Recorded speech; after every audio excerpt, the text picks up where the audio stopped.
Hi, everyone. Well, guess what? I have the distinct pleasure to be here today with Elena Gerstmann, your new Executive Director for Informs. And what a privilege to be here with you and also to be here live in Anaheim. So what are your thoughts around being here in Anaheim? And is this your first live? This is my first in-person event for Informs. So last year it was virtual, and this is in person, and I have been walking on air. This has been wonderful. There's so many people I've met, just seeing the community. You know, I've met with so many people on Zoom, but seeing people face to face has just been terrific. What have you thought about, we've heard, talked about the network, how critical that is. Everybody talks about that. When I interview other people, they say network.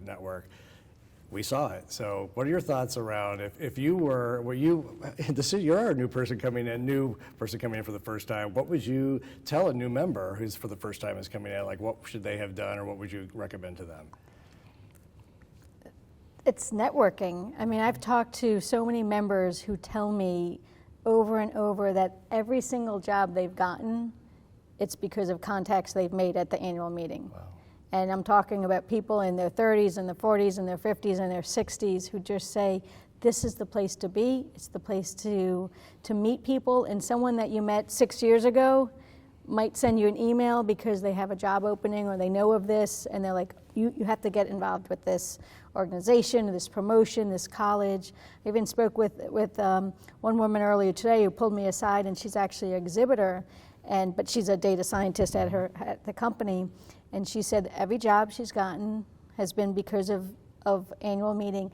And then she said, as an introvert, it's a great place to meet people. And I just thought, so I'm an extrovert, but I really appreciate introverts. My wife's an introvert, and so she reminds me all the time that there are people out there that do things differently.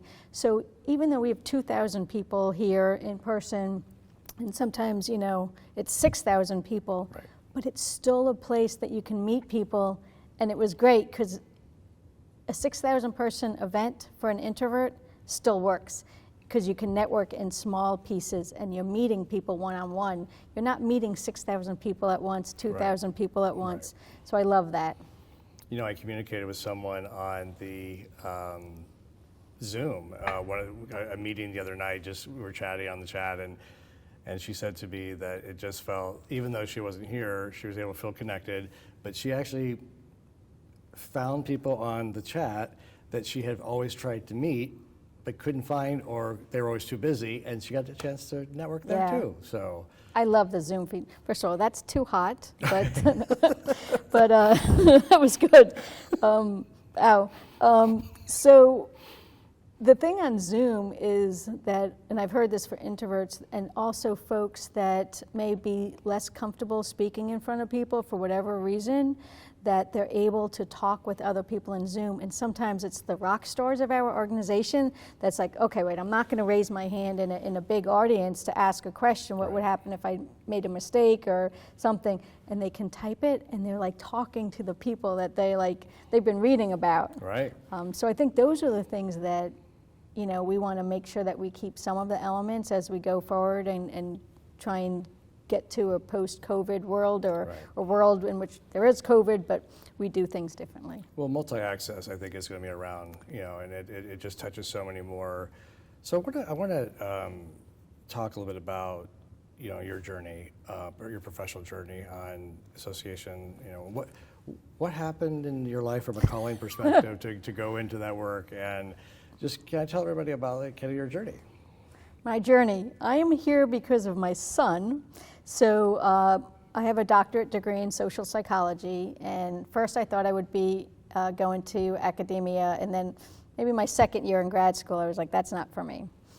Finished my degree, thought I would go into higher ed administration, which I did for a bit, and I lived in New Jersey, worked in Manhattan, and then my son was born, and I spent too many hours on the train, and this is before cell phone, and I found an organization called IEEE, which is one of the largest professional associations in the world, $500 million in revenue, 400,000 members.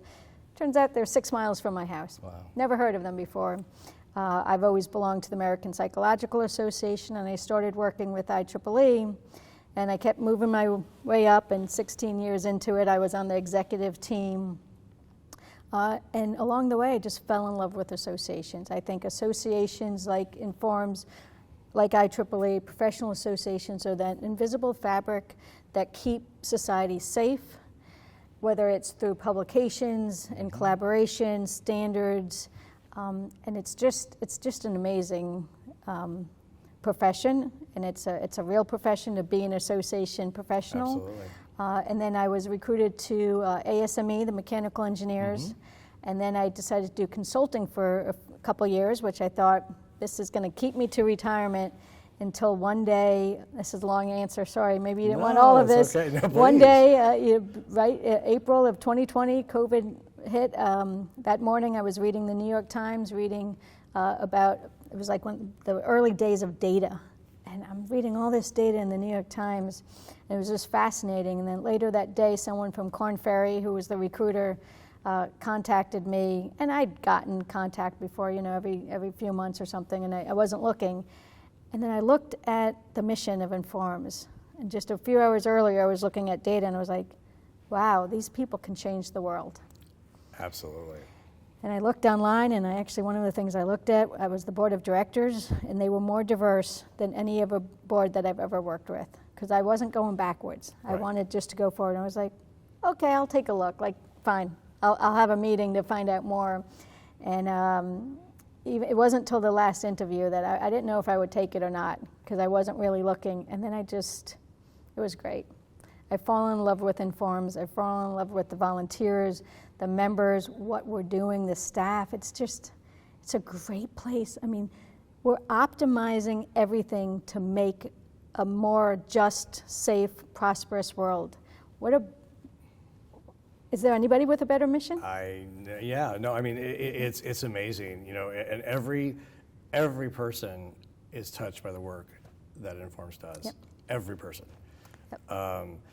You mentioned about thinking about whatever, and then seeing the board. So I want to talk to you a bit about some of your thoughts as you project forward now, and what are some of the key initiatives that you really want to see elevate and escalate within the organization? One of the things I've been thinking about, Brad, is Jim Collins, who's written Built to Last and Good to Great. He has a quote that says, protect the core and stimulate for growth. And part of that is, thinking about what has made Informs great. So we've been around a little over 25 years, but we have TIMS and ORSA before that. We were a merger about 27 years ago. So what are the things that are core to us, like our membership, our publications, our meetings? But then as we stimulate for progress and grow, how do we make sure that we think about things differently? So I'll name a couple initiatives, but I want everything to be looked at in a way, how can we optimize? How can we make sure that we are meeting our members and our community where they are and where they're going, and not where they were 20 years ago? So protecting what we do really well, the core competencies, while figuring out how to get better. Some of the initiatives we're looking at is publications. We have a backlog of articles, and that's not a good thing. Mm-hmm. And the board just approved just a few days ago to put some more money behind that, so we can improve that, which is going to be great for the publishing community. We're doing more with our members in terms of engaging and making sure that they feel connected. We have multiple initiatives related to diversity, equity, and inclusion. We have our first class of what we call the Amazon Scott Informs Fellowship, and Scott is their Amazon Supply Chain and Optimization Technology Group, and they supported 15 students from both the continental U.S. and Puerto Rico to come to this conference. And now these 15 students have a cohort, they're friends, and they know what OR and analytics is now. They know what Informs is, and this is the future of this organization. And they selected students who were mostly from minority serving institutions and HBCUs. So really I could go on with the many things, but I feel like we're firing in all cylinders because we're trying not to get stuck in the past, but we can't leave anything from the past behind, but we just have to look at it through different lenses. You know, it's funny that analogy I use when I talk about as we move forward. I always tell people there's a reason the windshield is bigger than the rearview mirror.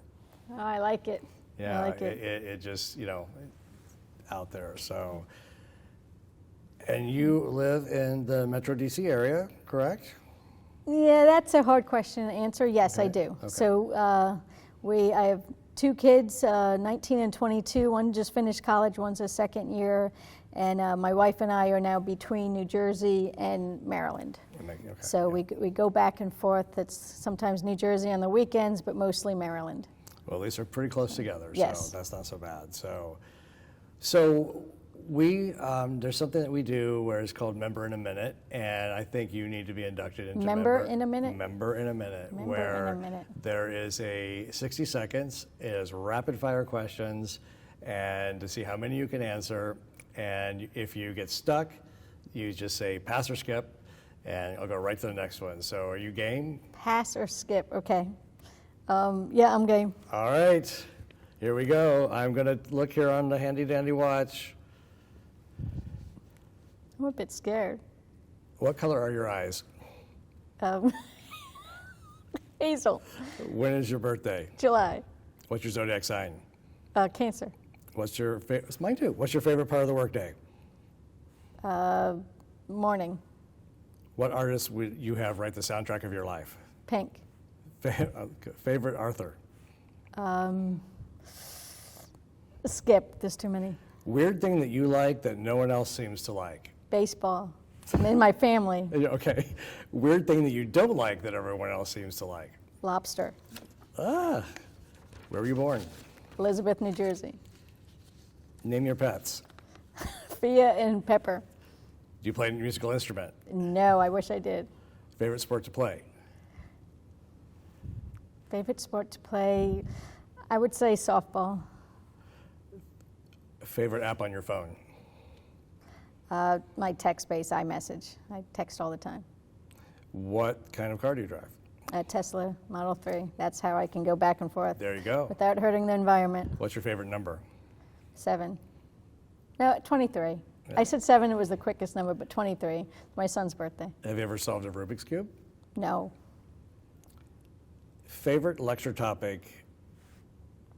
It's the psychology of choice. Okay. What's your favorite part of the annual meeting? Meeting people, talking. Oh, I love it. Love it. What do you want to be when you grow up? I always wanted to be a baseball commissioner. Really? So, the baseball commissioner. I think it's gone. I don't think I'm going there anymore, but Well, I'm impressed. You, And I do. You know more than anybody else I've oh, talked excellent. to. Excellent. So you did very, very well. Member in a minute. Member in a minute. Okay. It's kind of a fun way to get people engaged and take their mind off of it's so fascinating to me how you get asked something that like is so baroque. But Well, you're yeah, "Wait, what?" my eye color was like green, hazel. I mean, what do I say? So, Well, it has been, not only has it been a pleasure to be here all week, it has been a true pleasure to have this time with you, to be able to sit down and learn more about you for all of Informs and for myself. And it's been a true pleasure. so thank you, Brad, and also it's been great having you here. This is one of the things that we did differently. We typically don't have an MC, but how do we have someone who can bridge the gap for virtual and in person? And everybody's talking about you. They love having you here, so thank you for being part of this. Thank you to so much. our community. Well, thank you. That's wonderful. Take care. Bye-bye.